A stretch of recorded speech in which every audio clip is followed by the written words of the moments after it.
የባህር በር በጣም አስፈላጊ ነገር ነው። ለአንድ ሀገር በጣም አስፈላጊ ነገር ነው። በተለይ እኔ የባህር በር ጠቀሜታን ያየሁት መርከብ ላይ ጆይን ካረኩ በኋላ ነው። ያለምንም ሲአክሰስ ወይም ያለምንም ፖርት በኪራይ ወይም በተለያየ ወዳጅ ሀገሮች ፖርት ተመስርታ እስካሁን መኖሯ ራሱ የሚገርም ነገር ነውና ይሄ ነገር ሊያበቃ ይገባል። እኚህ ትንታግ ወጣቶች እኔው አስማርና መሐመድ ጨክን ይባላሉ። በኢትዮጵያ ማሪታይም ማሰልጠኛ ኢንስቲትዩት ሰልጥነው በዓለም አቀፍ ደረጃ በሚገኙ መርከቦች ላይ እየሰሩ ይገኛሉ። መርከበኞቹ ወጣቶች የሚያመሳስላቸው በኢንጂነሪንግ ሙያ ከተመረቁ በኋላ በቅርብ በሚያውቋቸው ሰዎች አራያነት ወደ ሙያው እንደገቡ ይናገራሉ። መርከበኛ እኔውን ለረፍት መጥቶ እዚሁ አዲስ አበባ አገኘ ነው። መርከበኛ መሐመድ ደግሞ በባህር ላይ ከጉዞ ባገኘው ፋታ ምስለ ድምጹን ልኮልናል። መርከበኞቹ እኔው አስማርና መሐመድ ጨክን እንደሚሉት የባህር በር አለመኖሩ ትክክለኛውን መርከብ አይተው እንዲማሩ ስላላስቻላቸው በሄዱበት ሀገር ከስራው ጋር ለመላመድ ተቸግረው ነበር። ቀጣይ ለሚማሩ ሙያተኞች ችግሩን ለመቅረፍ የኢትዮጵያን የባህር በር ይገባኛል ጥያቄ ማስመለስ የግድ ነው ይላሉ። መርከቡን አይተን አይደለም ከዚህ ምን ሄደው ዛ በቪዲዮ በምናምን ነው በቃ አሳይተውን በኤክስፒሪየንስ ምናምን በትምህርት ላይ ይሄ ነው የሚነግሩን።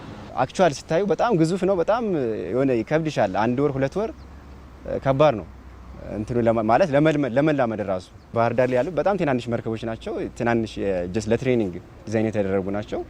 ያው ሃይላይት ምናምን አይተሽ ነው የምትጂው እና እዛ ስቴጅ ከባድ ነው የሚሆንብን ለ1 ወር ለ2 ወር። ከዛ በኋላ እንደገና ከሽፓ ጋር ፋሚሊያራይዝ አድርገሽ ራስሽን ነው እንደገና ወደ ስራ የምትጀምሪውና እሱ ከባድ ነው ለኛ።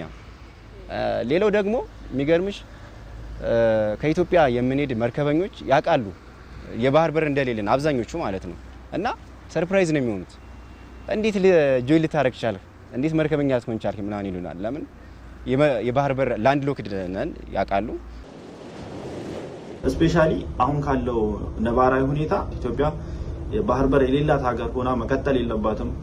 ሁላችንም ይጠበቅብንን አድርገን ይሄ ነገር ሰላማዊ በሆነ ሁኔታ ሰላማዊ በሆነ መንገድ የባህር በር የምናገኝበት መንገድ እንደሚመቻች ተስፋ አደርጋለሁ። ከሀገር ሲወጣ የተሻለ ነገር ሲታይ ለራስ መመኘት ከመሪ እስከ ዜጋው የተለመደ ነው። እነዚህ ወጣት መርከበኞችም የሚሉት ይህንን ነው። ብዙ አየን፣ ለሀገራችንም ተመኘ ነው። በጣም ቁጭት ይፈጥርብኛል። የተለያየ ፖርት ነው የምንወርደው። ስንወርድ አያለሁ ማለት የኛ ሀገርስ መቼ ነው እንደዚህ የባህር በር ኑሯት እንደዚህ እንደነሱ እንደፈለግን ማለት እቃዎችን ማራገፍ ምንችለው እንዲሁም ወጣቶች በቃ በዚህ ፊልድ ጆይን አድርገው ምናምን እንደልባቸው የሚሰሩት እላለሁ። ዓለም ላይ በጣም አብዛኞቹ የባህር በር ያላቸው ሀገሮች ናቸው።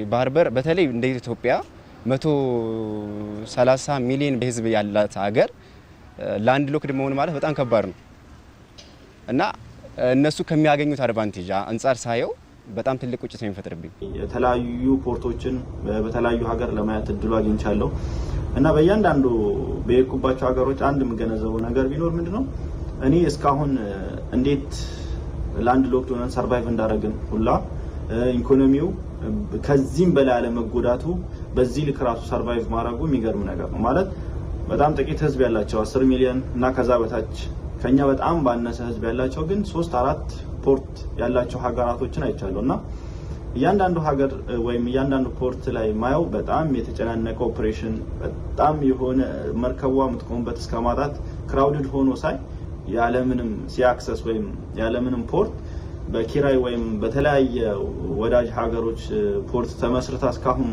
መኖሯ ራሱ የሚገርም ነገር ነውና ይሄ ነገር ሊያበቃ ይገባል። በዚህ ፈተና ውስጥም ቢሆን የኢትዮጵያ ማሪታይም ማሰልጠኛ ኢንስቲትዩት በርካታ መርከበኞችን አሰልጥኖ ለዓለም ገበያ እያቀረበ ነው። እነሱም ለሀገራቸው አምባሳደሮች ነን ይላሉ። እነዚህ መርከበኞች ከሰለጠኑ በኋላ በተለያዩ ዓለም አቀፍ ትልልቅ የሺፒንግ ካምፓኒዎች እየሰሩ ነው የሚገኘው እየሰራንም ነው የምንገኘው። እንግዲህ አሁን ላይ እነዚህ መርከበኞች በየሄዱበት ዓለም ኢትዮጵያንም ጭምር እያስተዋወቁ